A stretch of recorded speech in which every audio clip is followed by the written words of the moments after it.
Pasta নিশ্চয়ই সবাই তৈরি করতে জানেন, কিন্তু অনেক সময় দেখা যায় খুব ভালোভাবে পাস্তা রান্না করার পরেও স্বাদটা কেন জানি রেস্টুরেন্টের মতো হয় না। দ্য কুকিং মিস্ট্রি চ্যানেলে সবাইকে স্বাগত জানাচ্ছি ঘরোয়া উপকরণে রেস্টুরেন্টের স্বাদের মিক্সড পাস্তার রেসিপি দেখার জন্য। সাথে থাকছে অনেক টিপস অ্যান্ড ট্রিক্স। আশা করছি আজকের এই মিক্সড পাস্তার রেসিপি আপনাদের ভালো লাগবে। রেসিপি ভালো লেগে থাকলে অবশ্যই চ্যানেলটি সাবস্ক্রাইব করতে ভুলবেন না। এখন আমাদের মোস্ট ইম্পর্টেন্ট একটি কাজ করে নিতে হবে। এর জন্য আমি এখানে 1 কাপ বোনলেস চিকেন নিয়ে নিয়েছি। চিকেন ম্যারিনেটের জন্য দিয়ে দিলাম হাফ চা চামচ কালো গোলমরিচের গুঁড়া, হাফ চা চামচ আদা বাটা আর হাফ চা চামচ রসুন বাটা। এখন খুব ভালোভাবে এই চিকেনটাকে ম্যারিনেট করে নিতে হবে, আর ম্যারিনেট হয়ে গেলে আধা ঘন্টার জন্য রেস্টে রেখে দিতে হবে। আর এ পর্যায়ে আমি কোনো রকম সয়া সস কিংবা ভিনেগার ব্যবহার করব না। সয়া সস আর ভিনেগারটা পরে ব্যবহার করব, এর কারণটা আমি আপনাদেরকে একটু পরে বলছি। এখন চুলায় একটি পাত্র বসিয়ে পরিমাণ মতো পানি দিয়ে 1 টেবিল স্পুন রান্নার তেল দিয়ে দিলাম, আর দিয়ে দিতে হবে স্বাদ মতো লবণ। এখানে লবণ শুধুমাত্র পাস্তার জন্যই ব্যবহার করতে হবে। আচ্ছা, এভাবে গরম পানিতে তেল আর লবণ দিলে আপনাদের পাস্তা অনেক বেশি ঝরঝরা হবে, পাস্তা ভেঙে যাবে না, আর একটার গায়ে আরেকটা লেগেও থাকবে না। পানি যখন খুব ভালোভাবে গরম হয়ে যাবে, ঠিক সেই পর্যায়ে আপনাদের দিয়ে নিতে হবে পাস্তা। এখানে আমি মেজারমেন্ট কাপের 2 কাপ পাস্তা দিয়ে দিলাম। এরকম পাস্তা আপনারা বাজারে খুব সহজেই কিনতে পেয়ে যাবেন। এখন এই পাস্তাটাকে 90% সিদ্ধ করে নিতে হবে। এদিকে পাস্তা সিদ্ধ হতে থাক, আর আমি এখানে অন্যান্য উপকরণ রেডি করে নেব। এর জন্য চুলায় একটি পাত্র বসিয়ে 2 টেবিল স্পুন অলিভ অয়েল দিয়ে দিলাম, আর দিয়ে দিচ্ছি 1 টিস্পুন আদা কুচি। আদাটাকে খুব ভালোভাবে তেলের সাথে একটু মিশিয়ে নিতে হবে যেন আদার র ফ্লেভারটা চলে যায়।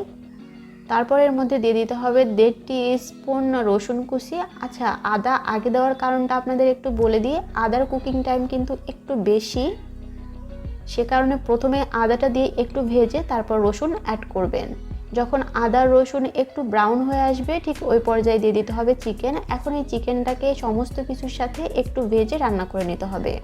আমরা এই আদা রসুনের সাথে চিকেনটাকে ভেজে 80% সিদ্ধ করে নেব। যখন চিকেন 80% সিদ্ধ হয়ে যাবে, ঠিক ওই পর্যায়ে দিয়ে দিতে হবে 1 টেবিল স্পুন ভিনেগার আর 1 টেবিল স্পুন সয়া সস।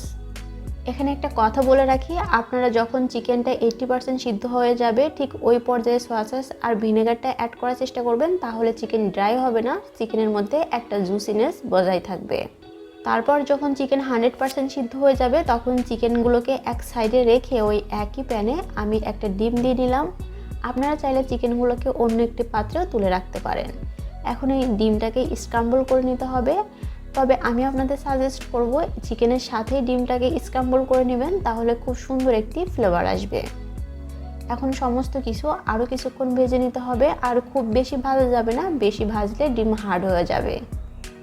এখানে আমি হাফ কাপ গাজর দিয়ে দিলাম। গাজরটা টোটালি অপশনাল, আপনারা যদি অ্যাভয়েড করতে চান তাহলে গাজর অ্যাভয়েড করতে পারেন। আর দিয়ে দিলাম হাফ কাপ মটরশুঁটি। এখন দিয়ে দিচ্ছি হাফ কাপ পেঁয়াজ কুচি, আর দিয়ে দিচ্ছি স্বাদ মতো কাঁচামরিচ। এখন এই সমস্ত কিছু হাই হিটে ভেজে নিতে হবে, আর এ পর্যায়ে অবশ্যই চুলার আঁচটা হাই হিটে রাখবেন, তা না হলে সবজি থেকে পানি ছেড়ে দিবে আর সবজিগুলো নেতিয়ে যাবে। গাজর আর মটরশুঁটিটা টোটালি অপশনাল, আপনারা চাইলে এই 2টা উপকরণ অ্যাভয়েড করতে পারেন। আর দিয়ে দিলাম 1 কাপ ক্যাপসিকাম, দিয়ে দিচ্ছি স্বাদ মতো লবণ। লবণ শুধু সবজির জন্যই ব্যবহার করবেন। এখন দিয়ে দিতে হবে হাফ কাপ টমেটো, আর এই টমেটোটা অবশ্যই ব্যবহার করার চেষ্টা করবেন। টমেটো ব্যবহার করলে পাস্তা ড্রাই হয়ে যাবে না, পাস্তার মধ্যে একটা জুসিনেস থাকবে। ততক্ষণ পর্যন্ত এই সবজিটাকে আপনাদেরকে ফ্রাই করে নিতে হবে, যতক্ষণ পর্যন্ত না এই টমেটো একটু গলে না আসে।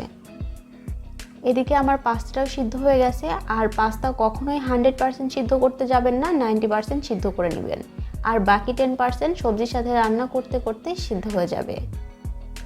আমি সরাসরি পানি থেকে তুলে পাস্তাটা দিয়ে দিচ্ছি। আপনারা চাইলে আগে থেকে এটাকে তুলে রেখে দিতে পারেন।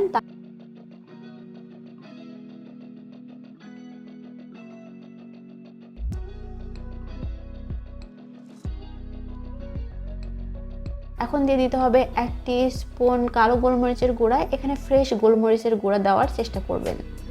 আর দিয়ে দিতে হবে ভিনেগার 1 টেবিল স্পুন, আর দিয়ে দিব সয়া সস 1 টেবিল স্পুন। এখানে লাইট সয়া সসটা ব্যবহার করতে হবে অবশ্যই। আর দিয়ে দিতে হবে sweet chilli sauce 1.5 tablespoon. এখন দিয়ে দিচ্ছি টমেটো সস 1.5 টেবিল স্পুন। এখানে অবশ্যই সুইট চিলি সসটা ব্যবহার করতে হবে। সুইট চিলি সস ব্যবহার করলে স্বাদ অ্যাডজাস্ট হবে আর পাস্তা থেকে খুব সুন্দর একটা মিষ্টি মিষ্টি গন্ধ আসবে। আর এই সসগুলো দেওয়ার কারণে পাস্তা অনেক বেশি ময়েশ্চার থাকবে। চেষ্টা করবেন সসগুলো অবশ্যই ব্যবহার করার। সমস্ত কিছু খুব ভালো করে একবার মিশিয়ে নিতে হবে। দেখতেই পারছেন আমার পাস্তাগুলো কিন্তু একদমই ভাঙেনি আর সবজিগুলো যথেষ্ট ক্রাঞ্চি আছে। আমার টিপসগুলো ফলো করে অবশ্যই এই পাস্তাটা একবার ট্রাই করে দেখবেন, আশা করছি নিরাশ হবেন না। খুব সহজ রেসিপিতে ঘরোয়া উপকরণে এই স্পাইসি পাস্তা রেসিপি আপনাদের সাথে শেয়ার করলাম। আশা করছি আজকের রেসিপি আপনাদের ভালো লেগেছে।